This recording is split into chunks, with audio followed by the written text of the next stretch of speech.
So here we have the Mercedes-Benz A200 on a 14 plate. I'm going to start off by showing you around the outside of the car, and then we'll hop in and run through some controls on the inside. From the outside though, you can see it's a 5-door car with alloy wheels. We're going to start off inside the boot area of it first of all. As we approach the back of the car, you can see we have reversing sensors, plenty of boot space as well, along with that 60/40 split folding rear seat, should you wish to increase this space even further again. Okay, so we're just going to work our way back around to the front of the car, and then we'll hop in and run through the controls, as I mentioned, on the inside of it from there. Just briefly before we climb in, I think it's well worth seeing the interior from this exterior point of view. There's plenty to run through on the dashboard, so let's hop in and we'll do that right now. Okay, now that we're inside the car, we're going to start with the dials. On the left-hand side, we have the speedometer and fuel gauge. On the right-hand side, the rev counter and coolant temperature gauge. And then in the centre, you can see the total miles for the car. Firstly, they are 63,773. You can change the information displayed there for various things, from your fuel economy, trip computer information, all the way through to your digital readout for the speedometer. If we back out to the steering wheel, the buttons I just used a second ago are here. We have our stereo and phone controls on the steering wheel as well.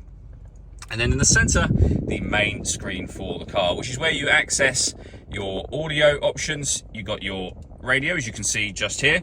You can also listen to your own music via a few different ways. So Bluetooth audio being one of them, a USB storage as well, and a CD player on top of that. You pair your phone under the telephone heading at the top of that section.